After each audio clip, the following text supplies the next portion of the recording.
Hello friends, welcome back to my channel. ட்ராமாக்குள்ள போறதுக்கு முன்னாடி மறக்காம இந்த வீடியோக்கு ஒரு லைக்க போட்டுருங்க. சரி வாங்க ட்ராமாக்குள்ள போகலாம்.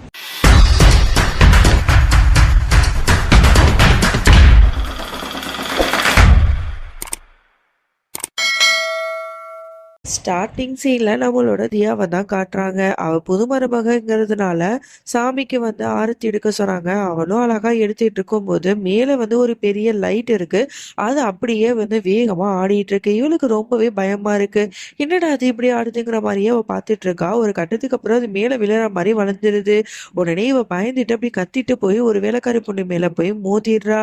அப்படியே பயந்து நடுங்கிட்டு இருக்கா. அந்த பொண்ணு என்னாச்சு ஏதாச்சு அப்படின்னு பதற, இந்த மாதிரி இந்த லைட் என்னோட மேல விழ பாக்குது, எனக்கு ரொம்ப பயமா இருக்கு அப்படின்னு சொல்ல, ஐயோ அதெல்லாம் ஒண்ணும் இல்ல, நீங்க பாருங்க இளவரசி அப்படிங்கிற மாதிரி அவளும் சொல்றா.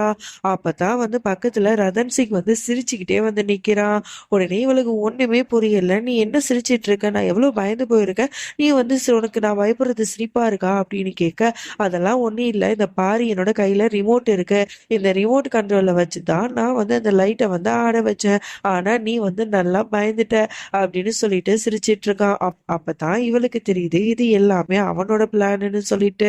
அதோட வந்து அப்படியே அவனையே பார்த்துட்டு இருக்கும்போது அப்பதான் அந்த வேலைக்கார பொண்ணு சொல்றா, என்ன ஆசீர்வாதம் பண்ணுங்க, நான் வந்து இந்த வீட்டுல வேலை பார்க்குறேன், எங்க இளவரசர் ரதன் சிங்குக்கு வந்து எல்லா விஷயத்தையுமே வந்து பார்த்து பார்த்து செய்யற வேலைக்காரி நான் தான் அப்படின்னு சொல்ல, உடனே அவ காலில் விழுந்த உடனே, என்ன நீங்க காலில் எல்லாம் விழுவுறீங்க, உங்களை விட நான் வயசுல சின்ன பொண்ணு, இப்படிலாம் பண்ணாதீங்கன்னு சொல்ல, இல்ல நீங்க எங்களோட இளவரசி, நாங்க இப்படிதான் உங்களுக்கு மரியாதை செலுத்துவோங்கிற மாதிரிலாம் அவங்க சொல்லிட்டு இருக்கா.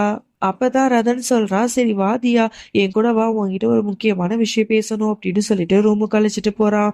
அங்க அவளை உட்கார வச்சுட்டு அவகிட்ட சொல்றான், இந்த மாதிரி நீ வந்து என்னோட மனைவி, எப்போதுமே கணவன் வந்து புதுசா கல்யாணமான தன்னோட மனைவிக்கு புதுசா கிஃப்ட் பண்ணணுமாமே, எனக்கு இப்பதான் தெரிய வந்துச்சு, நான் வந்து இது வரைக்கும் உனக்கு கிஃப்டே கொடுக்கல, உனக்கு என்ன கிஃப்ட் கொடுக்கறதுன்னு எனக்கு தெரியல, நீயே சொல்ல உனக்கு என்ன வேணும் அப்படின்னு சொல்லிட்டு அப்படின்னு கேட்க, நீங்க என்ன கொடுத்தாலும் எனக்கு அது ரொம்ப சந்தோஷமா தான் இருக்கும் அப்படின்னு அவளும் சிரிச்சுட்டு சொல்றா. உடனே இவன் வந்து ஓகே ஒரு நிமிஷம் வெயிட் பண்ணு அப்படின்னு சொல்லிட்டு போய் கபோர்டை ஓபன் பண்ணி பாக்குறான். அங்க பார்த்தா அவனோட அம்மா அப்பா ரெண்டு பேரும் இருக்கிற போட்டோ இருக்கா. இதை பார்த்த உடனே அவனுக்கு ரொம்ப சோகமாயிடுது. அவங்க அம்மா அப்பாவுக்கு ஆக்சிடென்ட் நடந்தது, இறந்து போனது எல்லாத்தையும் நினைச்சு பார்த்துட்டு ரொம்ப வருத்தப்பட்டுட்டு இருக்கான். அப்பதான் அவன் அப்படியே அழுதுட்டு இருக்கான் கண் கலங்கி.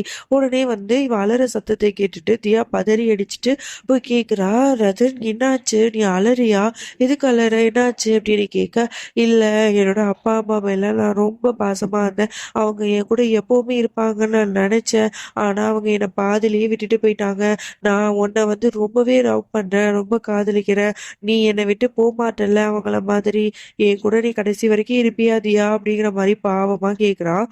உடனே அவ சொல்றா, இந்த பாரு, நான் உன்னோட மனைவி, காலம் முழுக்க நான் உன் கூட இருப்பேன், நான் உன்னை விட்டு எப்பவுமே பிரிஞ்சு போக மாட்டேன், ப்ராமிஸ்ங்கிற மாதிரிலாம் சத்தியமும் பண்றா. அப்பதான் அவனுக்கு ரொம்பவே சந்தோஷமா இருக்கு. தேங்க்யூ தியாங்கிற மாதிரி சொல்லிட்டு இருக்கான். அதோட அப்படியே இங்க வந்து ரதன் சிங்கோட அக்காங்களை தான் காட்டுறாங்க. அவனுங்க ரெண்டு பேரும் இதை கிரிமினலா பிளான் போட்டுட்டு இருக்காளுங்க. தியா வந்து இந்த வீட்டு மருமகளா வந்து ரதனோட பொண்டாட்டியானது அவங்களுக்கு பிடிக்கல, அவளை வந்து அசிங்கப்படுத்தணுங்கிறதுக்காக ஏதோ கிரிமினலா யோசிச்சுட்டு ஒரு ஐடியா வந்து சொல்லிட்டு இருக்காளுங்க. இதெல்லாம் கேட்டு அக்காக்காரியும் சிரிச்சிட்டு இருக்க. அப்ப அவளோட புருஷக்காரங்க வந்துடுறான்.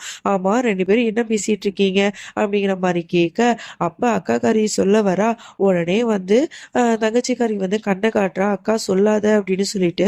அதோட சொல்லிட்டு அவளும் அங்கேருந்து போன உடனே இந்த புருஷக்காரன் என்ன பண்றான், என்ன நீ என்கிட்ட ஏதாவது எல்லாத்தையும் நீ மறப்பியா, என்கிட்ட தான் நீ எந்த விஷயத்தையும் மறைக்க மாட்டியே, நான் எப்போதும் உனக்கு தானே சப்போர்ட் பண்ணுவேன், என்னன்னு சொல்ல அப்படி இப்படின்னு சொல்லிட்டு அவள்கிட்ட அப்படியே போட்டு வாங்குறான். அவனும் எல்லா விஷயத்தையுமே உளறிடுறா.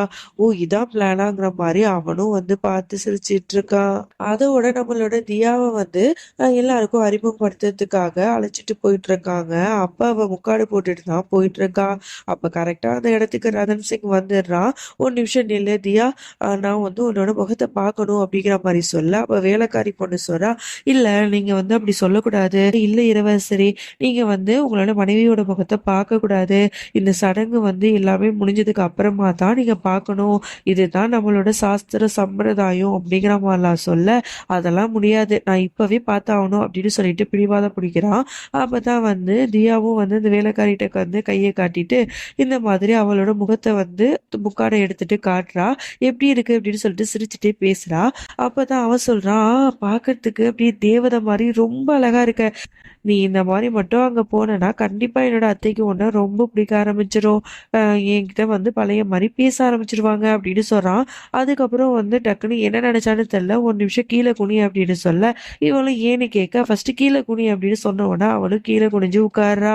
அப்பதான் அவன் நெத்தியில இருக்கிற பொட்டு வந்து கொஞ்சம் விலகி இருக்கும் போல. ஸோ அத அழகா வந்து அவன் வச்சு விடுறான். இதெல்லாம் பார்க்கும்போது, இவன் என்ன நம்ம மேல இவ்ளோ கேரிங்கா இருக்கானே! அப்படிங்கிற மாரியே நம்ம தியாவும் அவன பார்த்துட்டுருக்கா. உடனே பொட்ட வச்சு விட்டுட்டு சொல்றான், இப்பதான் எல்லாமே பெர்ஃபெக்ட்டா இருக்கு. வா போலாம் தியா" அப்படின்னு சொல்லிட்டு கைய பிடிச்சு அழைச்சிட்டு போகும்போது, உடனே அவளோட கை வந்து ரொம்ப ஜில்லுன்னு இருக்கு. தியா என்னாச்சு? உன்னோட கை என்ன இவ்ளோ ஜில்லுன்னு இருக்கு? நீ என்ன பயப்படுறியா? அங்க எல்லாருக்கும் முன்னாடி நீ போய் பார்க்கறதுக்கு வந்து உனக்கு பயமா இருக்கா?" அப்படின்னு கேட்க, அவளும் பயந்துட்டு ஆமா அப்படிங்கிற மாரி தலையாட்டுறா. "நீ ஒண்ணும் பயப்படாத. அங்க இருக்கிறவங்கலாம் யாரும் உன்ன எதுவும் சொல்ல மாட்டாங்க. நான் இருக்கேன்ல, நான் உன்ன பத்திரமா பார்த்துப்பேன்" அப்படின்னு சொல்லிட்டு வான்னு சொல்லிட்டு அவள கைய பிடிச்சு அழைச்சுட்டு 2 பேரும் ஜோடியா போறாங்க. அப்புறம் அவங்களுக்கு கொடுத்த அந்த இருக்கையிலயும் 2 பேரும் அழகா போய் உட்காந்துக்கிறாங்க.